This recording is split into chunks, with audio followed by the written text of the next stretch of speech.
할렐루야. 2월 1일 주일 매일 성경 묵상입니다. 벌써 이제 한 달이 가고 두 번째 달이 되었습니다. 이번 달도 믿음으로 승리하는 성도 여러분 되시기를 소원합니다. 오늘 말씀은 요한복음 1장 1절에서 18절의 말씀입니다. 우리가 즐겨 찾는 식당 중에서 맛있는 집을 찾을 때 주로 어떤 집을 선택합니까? 뭐 요즘이야 핸드폰으로 검색을 해서 맛집 검색을 하면 다 나오지만은 과거에는 사람들이 길을 가면서 저 집이 맛있을까? 저 집이 맛있을까? 생각하고 고민을 합니다. 그때 주로 찾는 단어가 명칭이 한 개 나오는데 원조라는 거 아닙니까? 그죠? 그래서 간판에 원조 원조 이렇게 명칭을 많이 붙여놨던 걸 볼 수 있는데요. 한 지역이나 한 골목에서 30년, 50년 또는 2대, 3대째 하고 있다는 그런 문구와 함께 우리가 원조다라고 주장을 하고 그것도 믿어워서 진짜 원조라는 간판을 걸어놨던 걸 볼 수도 있었습니다. 그만큼 자기들이 처음이라는 거죠. 이처럼 처음, 제일 처음 우리가 했다. 이 말은 신뢰할 수 있는 곳이다라는 말이 아니겠습니까? 성경에서도 창세기를 시작하면서 태초에 하나님이 천지를 창조하셨다라고 나오지 않습니까? 태초에 이 세상을 만드신 분이 하나님이다라는 거죠. 우리의 믿음은 그것을 믿는 데서부터 시작되는 거예요. 오늘부터 시작되는 2월의 큐티 본문의 말씀은 요한복음의 말씀이에요. 요한복음도 이와 같은 맥락으로 시작하고 있습니다. 1절 말씀에 보면 태초에 말씀이 계시니라. 이 말씀이 하나님과 함께 계셨으니 이 말씀은 곧 하나님이시라 라고 말씀을 합니다. 여기서 말씀은 누구를 가리키는 걸까요? 바로 예수님을 가리키는 표현인 겁니다. 그런데 우리는 먼저 이 태초라는 단어를 생각해 봐야 돼요. 이 태초라는 단어는 헬라어로 아르케라는 말이에요. 그것은 뜻은 처음, 시작이라는 뜻을 지니고 있습니다. 그런데 창세기의 태초에 하나님이 천지를 창조하시니라 라는 구절에서 천지가 태초에 창조되었다 라고 이해할 수 있듯 태초에 말씀이 계시니라 본문을 잘못 이해하면 예수님은 태초에 말씀으로 시작하게 되었다. 이렇게 생각해 볼 수 있는 거예요. 그게 우리는 믿으니까 태초에 말씀이 계셨다 그러려니 하고 그냥 넘어가지만은 이 두 구절을 대조해서 본다면 분명히 어떤 충분한 근거가 생겨집니다. 뭐냐? 태초에 예수님도 하나님이 만드신 거 아니야? 라고 말이죠. 그래야 여호와의 정인 같은 이단들은 예수님께서 태초에 하나님에 의해서 가장 먼저 창조된 피조물이다 라고 주장하기도 해요. 그래서 자기들이 하나님이다 신이다 이렇게 주장하는 이단들이 다 그런 의미를 주장을 합니다. 네. 아무래도 아버지와 아들이니 이 말씀을 근거로 해서 태초에 이렇게 창조된 분이 예수님이라는 거죠. 그리고 나서 태초에 하나님이 천지를 창조한 거 아니냐 이렇게 이단들은 주장을 하는 거예요. 그러나 여기 이 말씀은 1절에 이 말씀은 곧 하나님이시라는 말씀과 3절에 만물이 그로 말미암아 지은 바 되었으니 라는 표현을 볼 때에 창세기 1장 1절의 태초의 상황과는 구별되는 상황으로 해석되어야 함이 옳은 겁니다. 결코 예수님도 태초에 말씀으로 지음 받은 분이 아니라는 거예요. 이러한 이단의 주장은 이 다음 구절에서 이렇게 명확하게 반박할 수 있는 거예요. 우리가 성경을 잘 모르니까 그 말만 보고 이러면서 우리가 잠시 혼돈 가지는 그런 경우가 있긴 있는데 혹 이단들의 얄팍한 말에 속지 않기를 당부드립니다. 그 말씀의 전후를 보면 다 나와 있어요.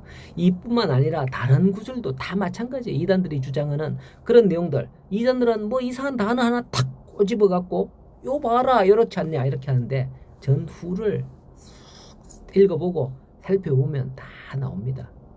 자, 여기서 왜 요한복음이 이렇게 쓰였는가 이에 대해서 한 가지를 덧붙이자면 자연이 스스로 존재하며 그 안에 만물들이 생성과 소멸을 되풀이한다는 우주관을 가진 헬라인들이 사용했던 그 헬라어, 그 언어에는 시간 이전의 영원에 나타내는 어떤 적정한 단어가 없다고 해요. 그래서 요한은 창세기의 이를 그 헬라어로 번역한 성경이 있죠. 70인역이라는 그 성경이 있어요. 그 70인역 성경에서 사용되는 창세기 1장 1장에 1장 1절에 그 태초라는 뜻을 지닌 단어를 아르케로 번역을 했거든요. 그걸 그대로 사용하면서 만물과의 관계를 묘사해서 예수님이 그 전부터 이미 계셨음을 나타내려 했다라는 거예요. 요한은. 그렇습니다. 예수님께서는 그 기원을 알 수 없는 영원한 하나님이십니다. 그분은 시간과 만물이 있기 전부터 성부 하나님과 함께 계셨던 성자 하나님이시죠. 자, 그리고 이제 4절에 그 안에 생명이 있으니 이 생명은 사람들의 빛이라고 했습니다. 이 생명이라는 단어는 요한이 자주 사용하는 그런 단어예요. 요한복음에만 36번이 나와요.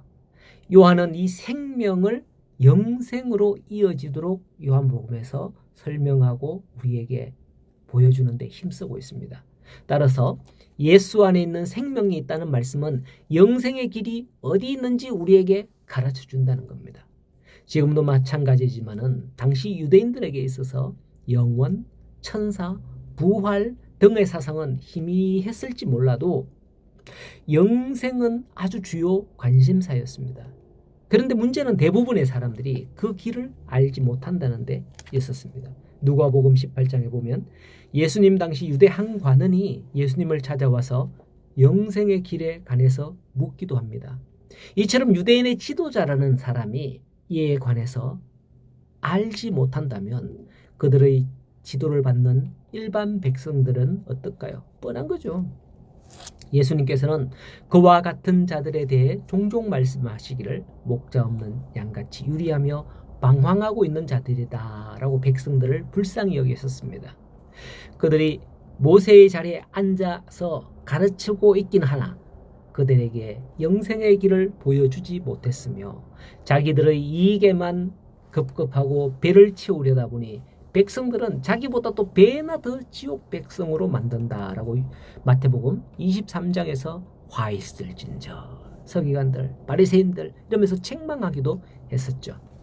어느 때든지 그 시대의 영적 상태는 당시의 영적 지도자를 보면 알 수 있는 겁니다.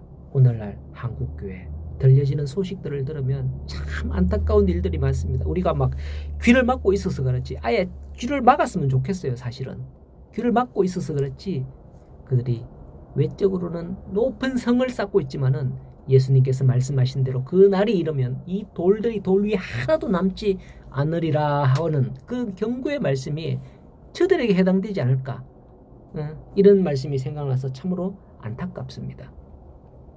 요한은 그 시대에 바로 말씀이신 예수님께서 빛으로 이 땅에 오셔서 이 땅을 밝히기를 원하셨던 거예요.